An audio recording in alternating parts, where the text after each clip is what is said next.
Buenas compañeros y docentes. A nosotros se nos fue asignado el grupo número 7, cuyo tema es el sonido. El trabajo está presentado por los siguientes integrantes. Mi persona, Camila Castro, que les voy a hablar más adelante sobre el tema ondas de choque. Harold David Chamat, que voy a hablar acerca del efecto Doppler. Emily Cuello, que hablaré un poco sobre pulsos. Juan Camilo Arrieta, que les hablaré sobre interferencia.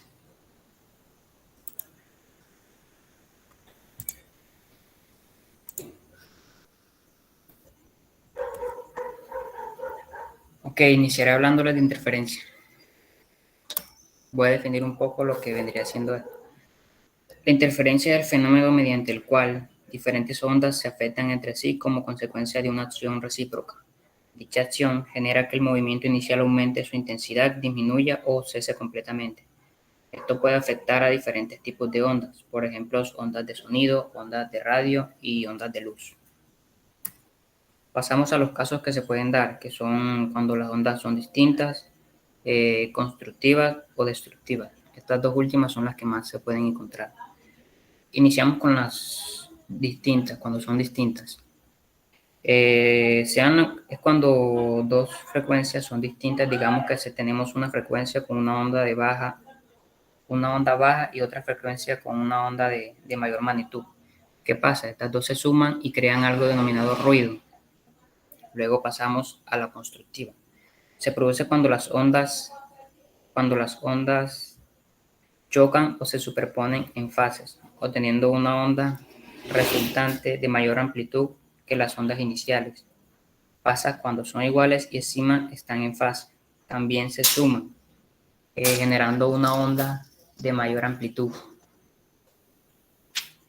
Luego pasamos a la destructiva o desfase.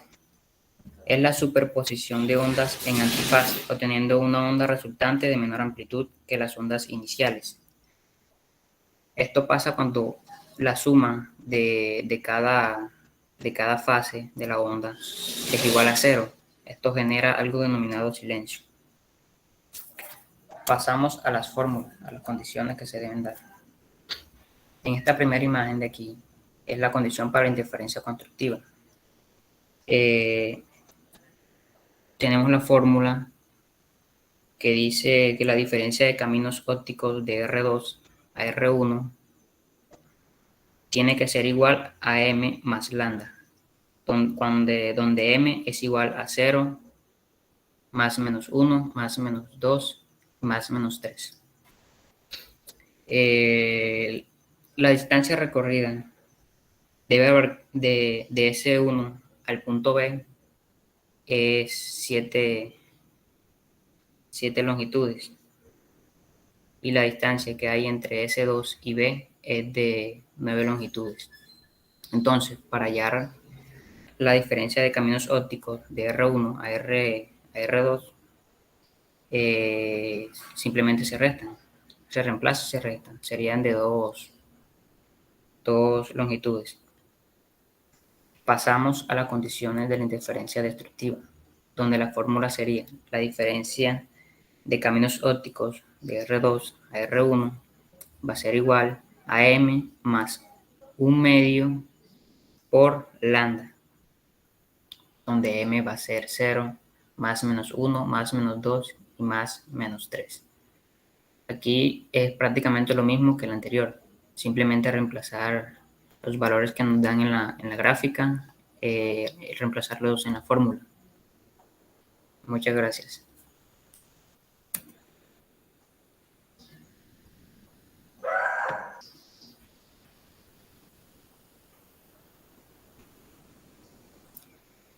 Emily.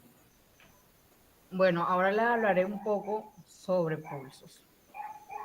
¿Qué son los pulsos?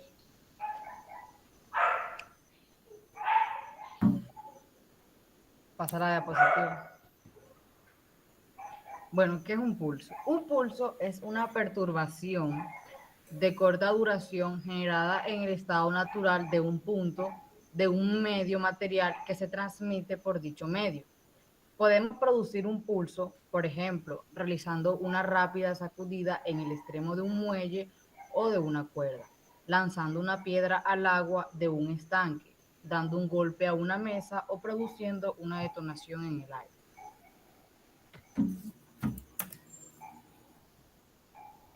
Hablaremos específicamente sobre onda longitudinal en el sonido.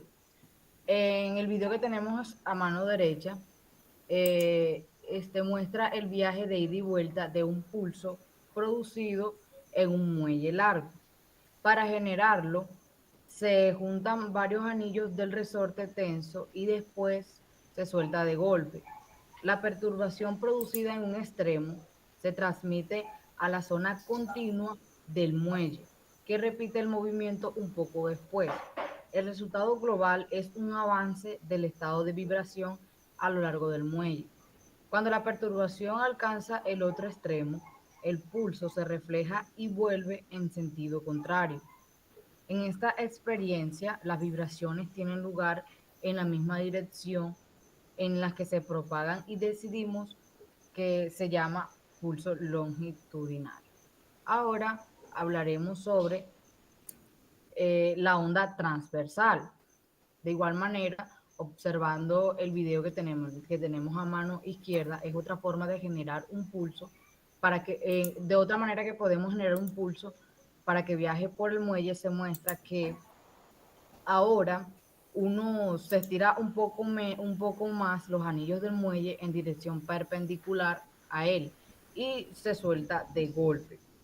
Se forma como una cresta o protuberancia que avanza a lo largo del muelle.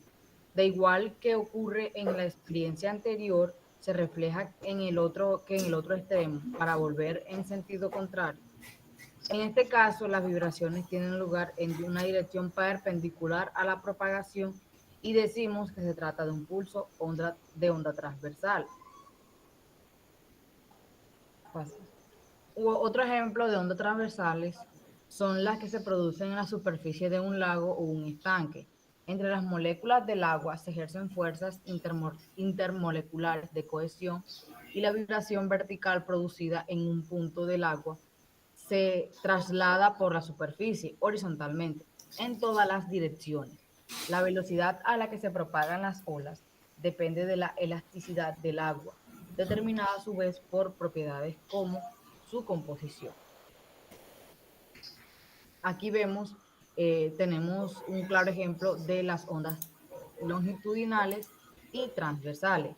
Este concepto se resalta en la animación en la que se representa capas de aire que simulan una onda sonora longitudinal y partículas vibrantes de una onda transversal, producida en una cuerda.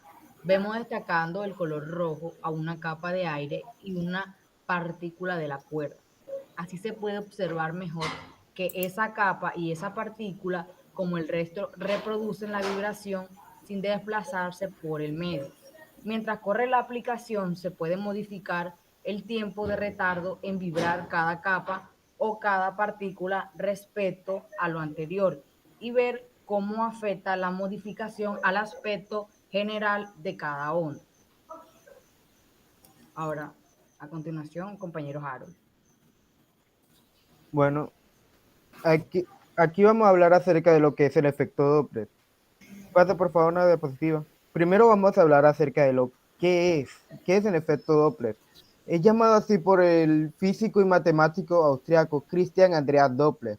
El efecto Doppler es el cambio de frecuencia aparente de una onda producido por el movimiento relativo de la fuente respecto al observador. En la física clásica, donde las velocidades del emisor, también denominado fuente, y del receptor, o también observador, con respecto al medio son inferiores a la velocidad de la onda, en el promedio, la relación entre la frecuencia observada y la frecuencia emitida. Espera un momento ahí, por favor. Bueno, aquí en la primera ecuación que podemos observar es el ejercicio que se va a resolver a continuación. Por favor, ¿podrías presentar el pizarrón? Bueno, en este pizarrón podemos observar lo siguiente, que este símbolo que podemos ver en pantalla, esta F, es la frecuencia observada, o sea, la persona que ve lo que sucede. La siguiente sería la frecuencia omitida, que sería esta de acá. Bueno, la frecuencia emitida, o sea, el emisor. La siguiente sería la velocidad de las ondas en el medio, que sería definido por este símbolo. Luego vendría la velocidad del receptor en relación con el medio, que sería esta que vemos acá. Y por último, estaríamos observando la velocidad de la fuente en el medio, que sería esta. Bueno, ¿qué se puede concluir de esto? La conclusión que podemos sacar de esto es que la frecuencia aumenta cuando la fuente y el observador se acercan entre sí y se disminuye cuando se alejan.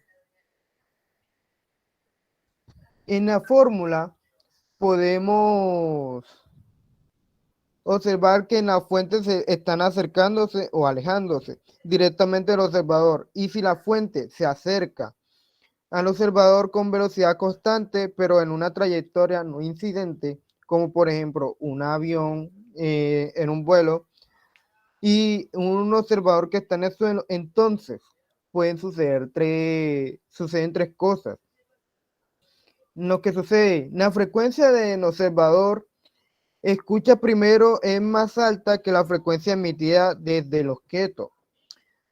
A continuación también se produce una disminución gradual de la frecuencia percibida a medida que la fuente se acerca al observador, coincidiendo así con la frecuencia percibida con la original cuando la onda llega a una dirección perpendicular al movimiento relativo, es decir, cuando fue emitida desde el punto más cercano al observador, aunque cuando se perciba la onda en la fuente y el observador ya no estarán en su posición más próxima. Finalmente, el observador recibirá una continua disminución de la fuente a medida que se aleja la fuente. Cuando el observador una, se encuentra con un objeto que tiene una trayectoria muy cercana a él, la transición de ella va de alta a baja de frecuencia, es muy abrupta. En cambio, cuando el observador está lejos de la trayectoria del objeto, la transmisión de alta a baja frecuencia es gradual. Si la velocidad de la velocidad de la fuente en el medio y la velocidad del emisor, del receptor que digo, son pequeñas en comparación con la velocidad de la onda, la relación entre la frecuencia observada y la frecuencia emitida es aproximadamente de una variación, que fue la otra ecuación que pudimos ver en las diapositivas, que se puede decir que es la frecuencia observada y el cambio de frecuencia que podemos observar de allí. A continuación voy a resolver este ejercicio, que es de la siguiente manera. Tenemos que en nuestra ecuación se está dando de esta manera.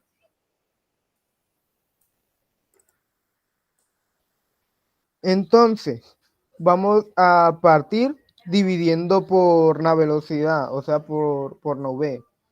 Entonces, nosotros, ¿qué debemos hacer primero? Debemos hacer un cambio en los valores, tomando aquí los valores y reemplazamos.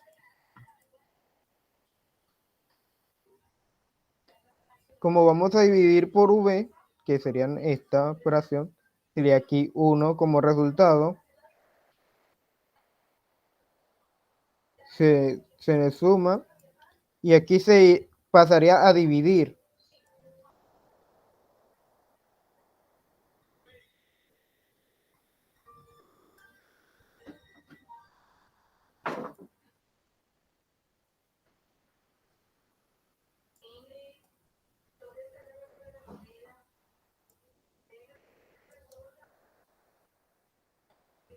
Y todo este resultado nos va a dar la frecuencia observada.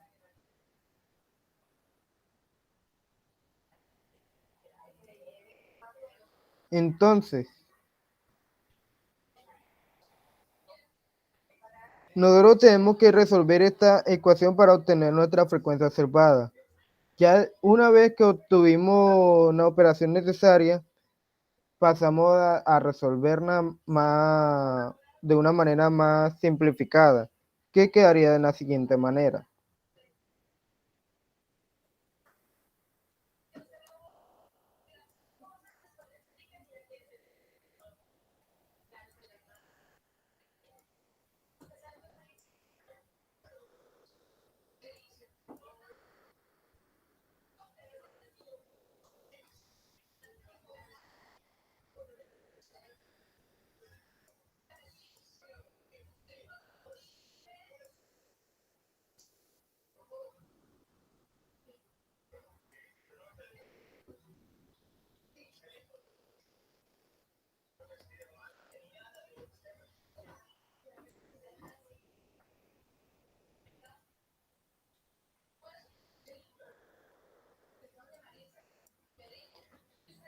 Entonces, a partir de esta operación, vamos a tomar que a partir de nuestra VS, que es esta, sea menor que 1, se puede deducir la expresión geométrica.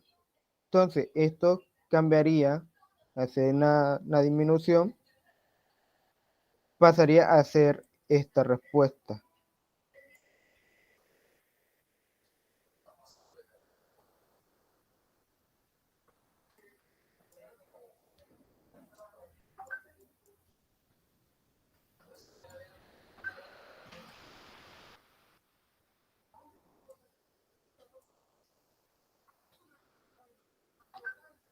Y este resultado nos daría un valor más o menos de 1 menos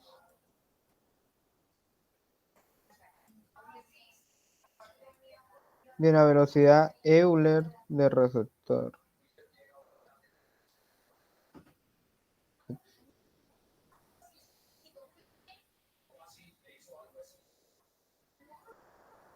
Bueno, a continuación voy a pasar a explicar los distintos casos que podemos encontrar con el efecto Doppler, pero primero unos pequeños ejemplos.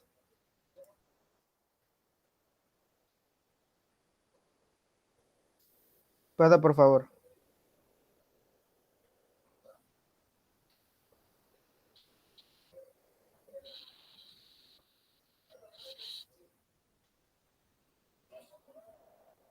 Pasa, por favor. Aquí estarían los ejemplos.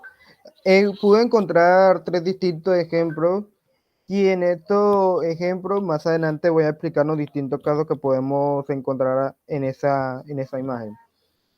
El primer ejemplo que pudimos encontrar es acerca del el efecto Doppler del flujo del sonido alrededor de un auto. El siguiente sería el cambio de la longitud de onda provocado por el emisor en movimiento. Y en último caso sería un micrófono inmóvil registra la sirena de los automóviles de la policía en movimiento en diversos tonos, dependiendo de la dirección relativa. Pasa, por favor. Aquí como primer caso podemos observar que una fuente de audio fija produce ondas de sonido a una frecuencia constante, que va a ser nuestra F. Y los frentes de onda se propagan de forma simétrica alejándose de la fuente a una velocidad constante C. La distancia entre los frentes de onda es la longitud de onda.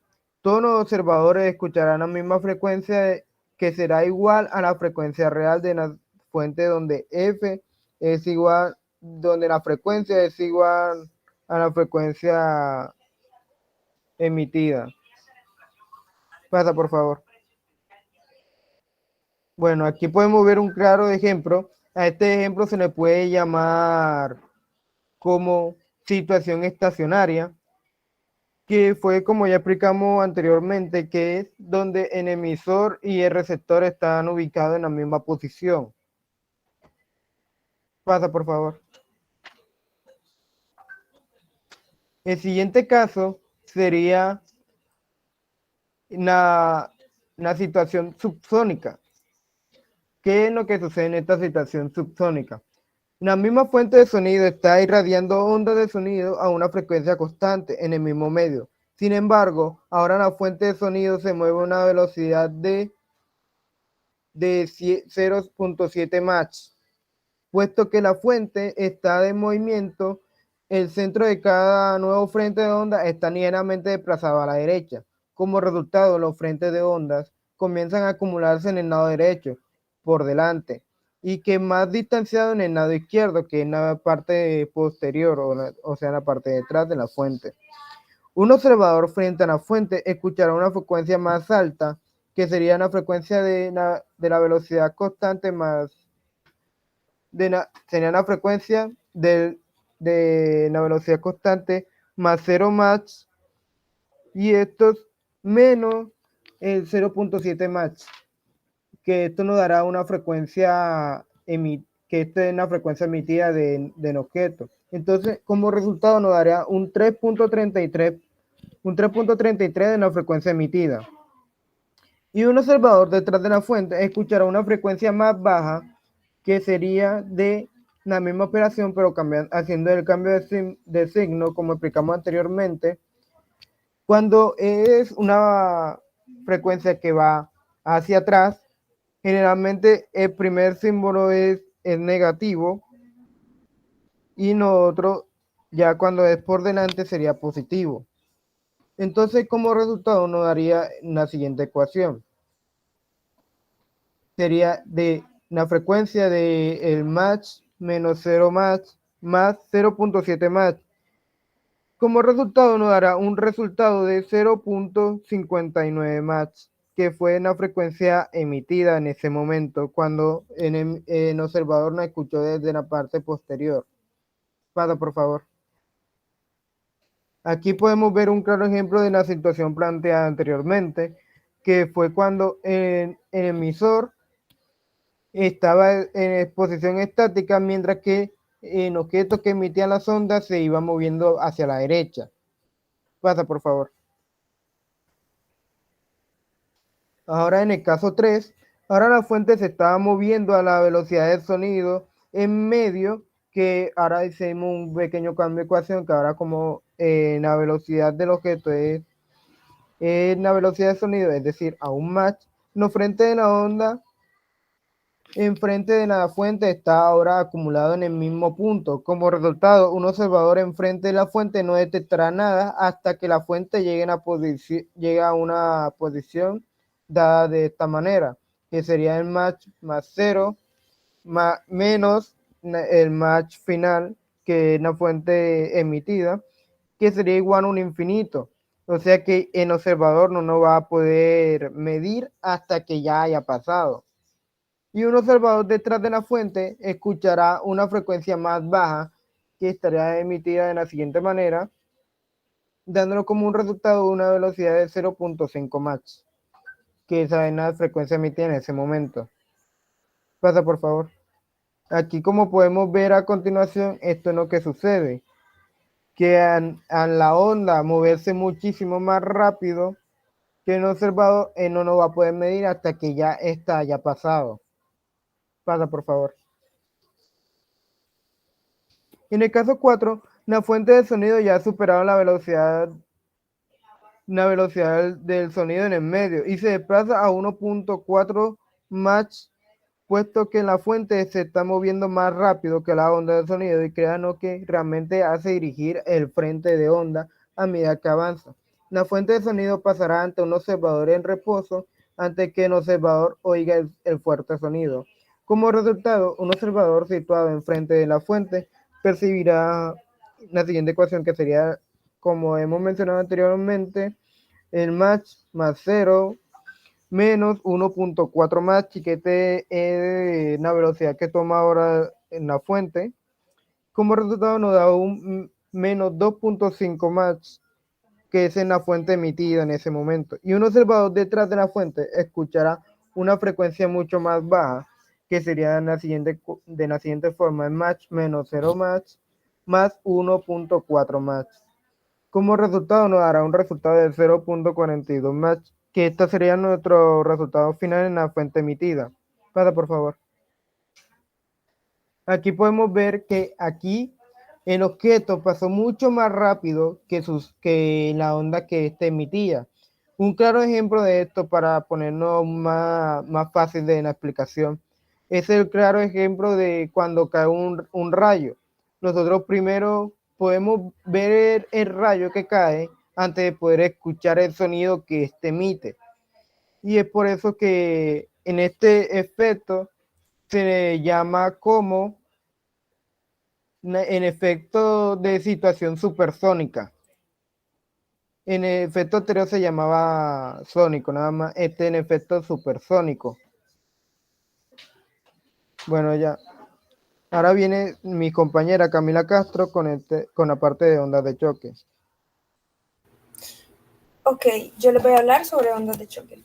Primero vamos a darle una introducción sobre qué son las ondas de choque. Bueno, tenemos que una onda de choque es una onda de presión abrupta producida por un objeto que viaja más rápido que la velocidad del sonido en dicho medio, que a través de diversos fenómenos produce diferencias de presión extremas y aumento de la temperatura. La onda de presión se desplaza como una onda de frente por el medio.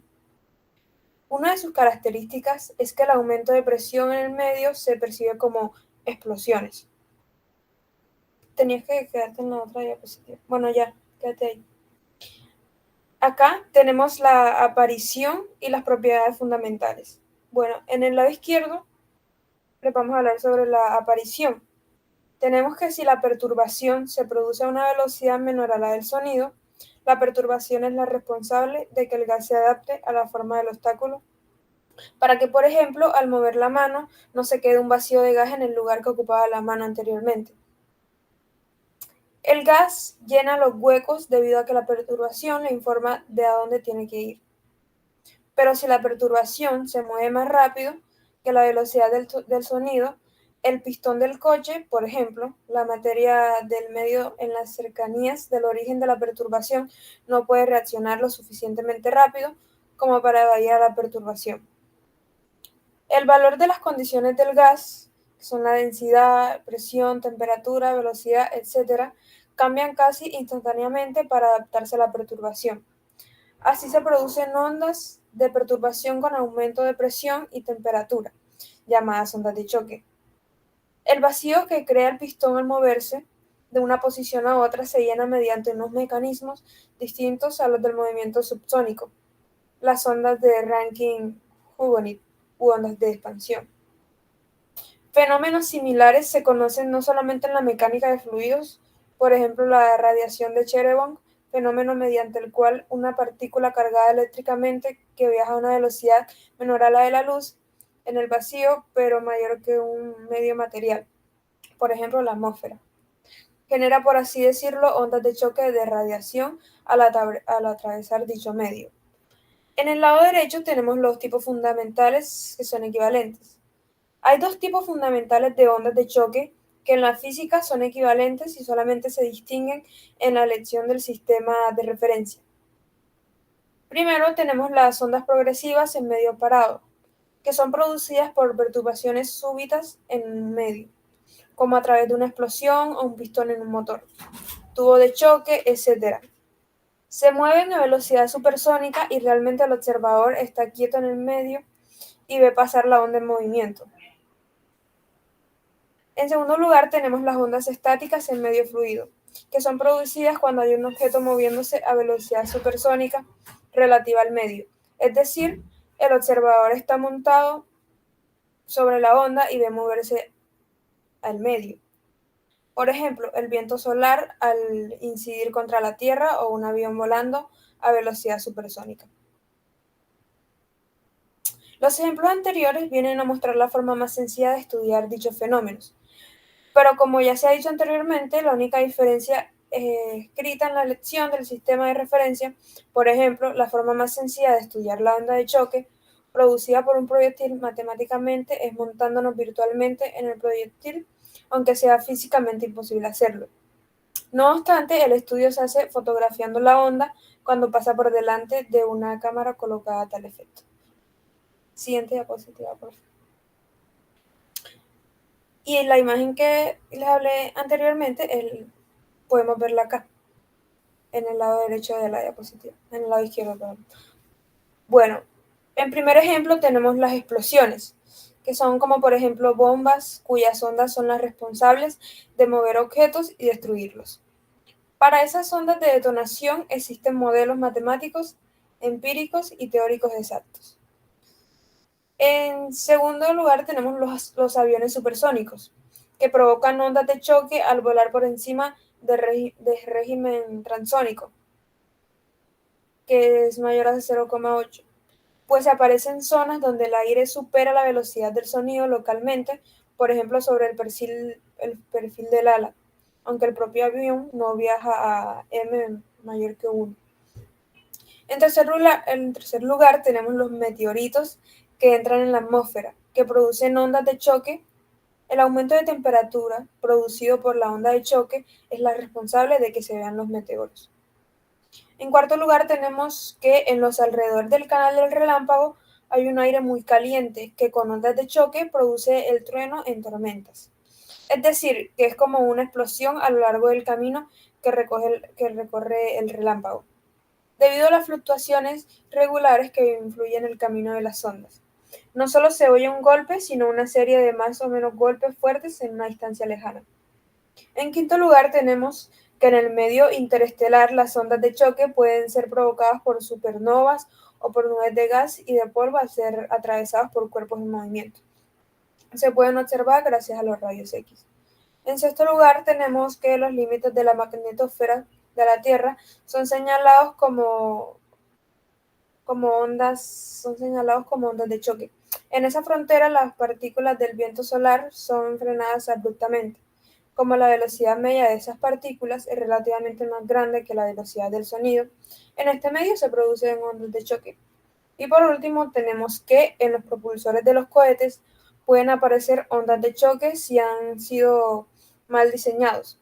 Esas ondas pueden causar la destrucción del cohete, por lo que deben ser amortiguadas. En la siguiente diapositiva vamos a ver un ejemplo, que es un avión viajando a más velocidad que el sonido. Aquí podemos ver en el lado izquierdo la interpretación matemática, física, y en el lado derecho lo que pasa realmente. Bueno, tenemos que Bs sería la rapidez de la fuente, es que es la flecha roja que se encuentra arriba, y B sería la rapidez de la onda. Bueno, en el tiempo cuando es cero, la fuente está en SO, y en un tiempo posterior T, la fuente está en SN, como se ve ahí. En el tiempo T, el frente de onda con centro en SO alcanza un radio de BT. En este mismo intervalo de tiempo, la fuente recorre una distancia BST a SN. En el instante en que la fuente está en SN, las ondas apenas comienzan a generarse en esta ubicación. Por tanto, el frente de onda tiene radio cero en ese punto. La línea tangente dibujada desde SN al frente de onda con centro en SO es tangente a todos los otros frentes de onda generados en tiempos intermedios. Por lo tanto, la envolvente de estos frentes de onda es un cono cuyo semiángulo del vértice beta, el ángulo MASH, se conoce por la ecuación que pueden ver en pantalla.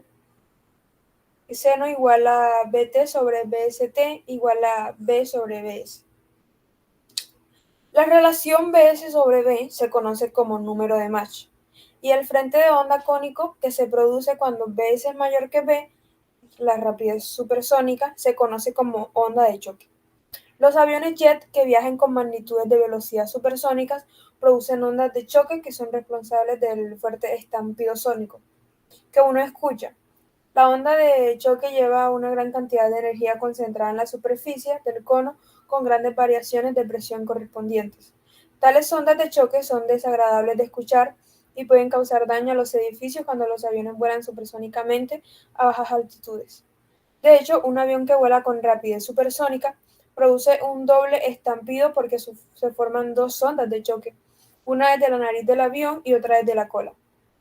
Las personas cerca de la trayectoria de un transbordador espacial mientras se aproxima a su punto de aterrizaje. Con frecuencia reportan escuchar lo que suena como dos crujidos de trueno muy cercanamente espaciados. Y listo, para finalizar, muchas gracias por escucharnos. Espero que les sirva esto que acabamos de hacer. No sé si los compañeros tengan algo que decir. Pues también decirle que muchas gracias por su atención y por haber visto el video. Esperamos que sea una retroalimentación para sus conocimientos y que haya sido de su agrado y de su entendimiento el video y la exposición que le acabamos de realizar. Muchas gracias. Muchas gracias.